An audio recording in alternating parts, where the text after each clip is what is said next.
নমস্কার বন্ধুরা, রুচির কিচেনে সবাইকে স্বাগত জানাই। আজকের রেসিপি পটলের নিরামিষ। পটলের এই নিরামিষ একবার হলেও রান্না করে দেখবেন, এটা খেতে দুর্দান্ত ভালো হয়। আর এই রেসিপিটা কিন্তু খুবই সাধারণ, সিম্পল, কম মশলা দিয়ে বানিয়েছি। আশা করি আপনাদেরও ভীষণই ভালো লাগবে। চলুন রেসিপিটা দেখে নেওয়া যাক। তো প্রথমেই দেখুন, এখানে আমি 250 গ্রাম পটল নিয়েছি। তো পটলের খোসাটাকে এইভাবে ছাড়িয়ে নিতে হবে, কিছুটা রেখে দিতে হবে আর কিছুটা ফেলে দিতে হবে। দুই সাইড থেকে ভালো করে কেটে তারপরে পটলটাকে খুব ভালো করে ধুয়ে নিতে হবে। আর তারপরে পটলটাকে এইভাবে একটু কেটে নিতে হবে। দেখুন, এইভাবে অল্প অল্প করে একটু কাট লাগিয়ে দিতে হবে, তাহলে এর ভেতরে মশলাটা খুব ভালো করে ঢুকবে। তো আপনারা চাইলে এইভাবে সাইড থেকে, না হলে এইভাবে মাছ থেকে এইভাবে অল্প অল্প করে কেটে নিতে পারেন। মাঝখানে কেটে নিলেও কিন্তু মশলাটা ভালো করে ঢুকবে। এখানে আমি সব পটলগুলোকে এইভাবে কেটে নিয়েছি। তারপরে পটলের মধ্যে দিয়েছি 1/4 চামচ লবণ, আর দিয়েছি এখানে অল্প করে একটু হলুদের গুঁড়ো। হলুদের গুঁড়োটা একটু কমই দিতে হবে। এখন হাত দিয়ে খুব ভালো করে এইভাবে পটলের গায়ে হলুদ আর লবণটা এইভাবে মেখে নিতে হবে। একটা একটা পটল ধরে ধরে এইভাবে ভালো করে মেখে নিতে হবে। দেখুন, তো দেখুন বন্ধুরা, ভালো করে আমি মেখে নিয়েছি। আর এখন এটাকে সাইডে রেখে দিতে হবে। এখানে আমি একটা মশলা বানাবো, তো তার জন্য দেখুন নিয়েছি দুটো ছোট এলাচ, 6-7টা নিয়েছি গোলমরিচ, আর একটু দারচিনি নিয়েছি, আর 10টা নিয়েছি এখানে কাজু বাদাম। আর একটা কথা বলে রাখি বন্ধুরা, কাজু বাদামের পরিবর্তে আপনারা এখানে চীনা বাদাম না হলে চার মগজও নিতে পারবেন। আর এদিকে দেখুন 3টে লবঙ্গ নিয়েছি, আর নিয়েছি এখানে 2টো কাঁচা লঙ্কা, তবে ঝালটা আপনারা আপনাদের প্রয়োজন মতন নিয়ে নেবেন। এখন এই মশলাটাকে বেটে নিতে হবে। তো আমি একটা জারের মধ্যে নিয়ে নিয়েছি। তো আর এখন এখানে প্রথমে শুকনো অবস্থায় গুঁড়ো করে নেব, তারপরে একটু জল দিয়ে দেখুন এইভাবে মিহি করে একটা পেস্ট বানিয়ে নিতে হবে। আপনারা চাইলে শিলেও বেটে নিতে পারেন। এদিকে একটা কড়াই বসিয়ে দিয়েছি 3 চামচ সর্ষের তেল। আমি রান্নাটা সর্ষের তেলেই করেছি, তবে আপনারা চাইলে সাদা তেলেও করতে পারবেন। আর তেলটাকে ভালো করে গরম করে নিতে হবে। আর তারপরে এখানে দিয়ে দিতে হবে এই পটলগুলো।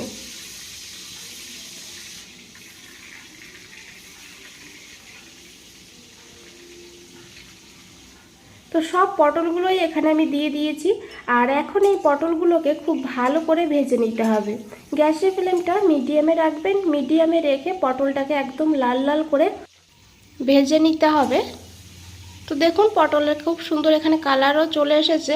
এইভাবে কিন্তু একটু সময় নিয়ে পটলটাকে ভাজতে হবে।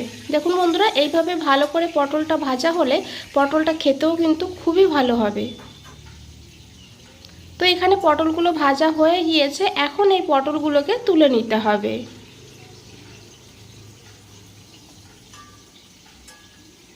তো এইভাবে আস্তে আস্তে তেল থেকে ঝরিয়ে ঝরিয়ে এইভাবে পটলটাকে তুলতে হবে, তাহলে এক্সট্রা তেলটা কিন্তু ঝরে যাবে। এই তেলের মধ্যেই রান্নাটা করে নেব। তো তার জন্য এখানে দিয়েছি একটা শুকনো লঙ্কা, আর তার সঙ্গে নিয়েছি 1/2 চামচ গোটা জিরা। ফোড়নটাকে প্রথমে একটু ভেজে নিতে হবে।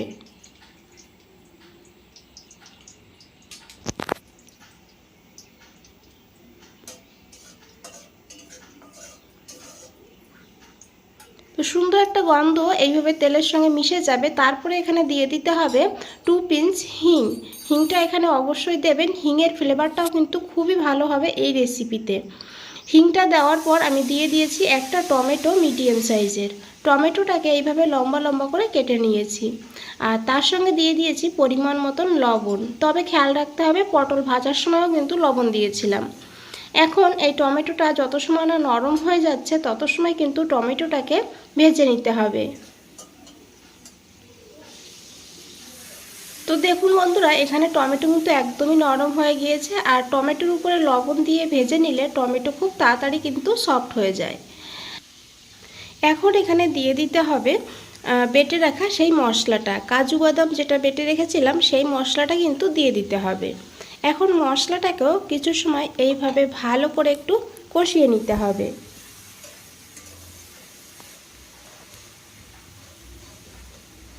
তো দেখুন প্রায় এখানে আমি 1-1.5 মিনিট ভালো করে এইভাবে মশলাটাকে নাড়াচাড়া করে নিয়েছি। আর মশলাটা দেখতে কতটা সুন্দর হয়েছে। আর এখানে বন্ধুরা খুব সুন্দর কিন্তু গন্ধ বেরিয়েছে। তো আপনারা যখন বানাবেন তখন বুঝতে পারবেন। আর এখন এখানে দিয়ে দিয়েছি অল্প করে একটু ধনিয়ার গুঁড়ো, খুবই অল্প দিতে হবে। আর এখানে কিন্তু আমি জিরের গুঁড়োর ব্যবহার করব না, কারণ জিরেটা ফোড়নে দিয়েছি, তাতেই হবে।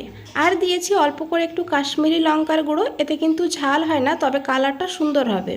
আর দিয়েছি এখানে অল্প করে একটু ঝাল লঙ্কার গুঁড়ো, যেহেতু এখানে আমি কাঁচা লঙ্কা ব্যবহার করেছি তাই ঝাল লঙ্কার গুঁড়োটা কমই দিয়েছি।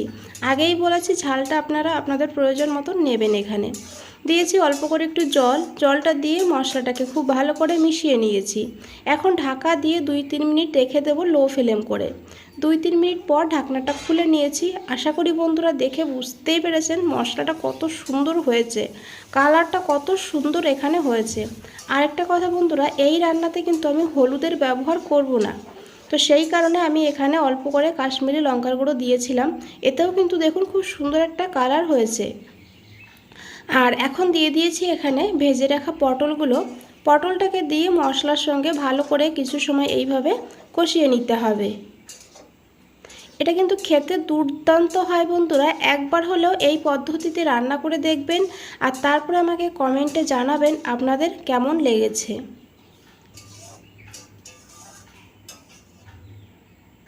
তো দেখুন খুব ভালো করে মিশিয়ে নিয়েছি আর একদম কিন্তু তেল আলাদা হয়ে গিয়েছে। এইভাবে কিন্তু ভালো করে কষিয়ে নিতে হবে। আর তারপরে এখানে দিয়ে দিতে হবে জল, অল্প করে জল দিতে হবে। তো যে বাটিতে আমি পটল রেখেছিলাম সেই বাটি ধুয়ে জল দিয়েছি। আর যে মিক্সচার গ্রাইন্ডারে আমি মশলাটা করেছিলাম সেই জারটাও ধুয়ে একটু জল নিয়ে নিয়েছিলাম। আর দেখুন কিভাবে জলটা দিয়েছি, পরিমাণ মতন জল দিয়ে ভালো করে মিশিয়ে ঢাকা দিয়ে 5 মিনিট রান্না করব লো টু হাই ফ্লেমে। 5 মিনিট পর ফিরে এসেছি। দেখুন বন্ধুরা ঢাকনাটা খুলে আমি একবার একটু নাড়াচাড়া করে নেব। আরেকটা কথা বন্ধুরা, এখানে কিন্তু আমি হাফ চামচ চিনি যোগ করে দিয়েছি, সেটা কিন্তু দেখানো হয়নি। তো আপনারা চাইলে এখানে একটু চিনি দিয়ে দিতে পারেন টেস্টটাকে ব্যালেন্স করার জন্য। দিয়ে খুব ভালো করে মিশিয়ে আমি আরও 2 মিনিট লো ফ্লেমে রান্না করে নিয়েছি ঢাকা দিয়ে। 2 মিনিট পর ফিরে এসেছি। তো একবার খুব ভালো করে এখন মিশিয়ে নিতে হবে।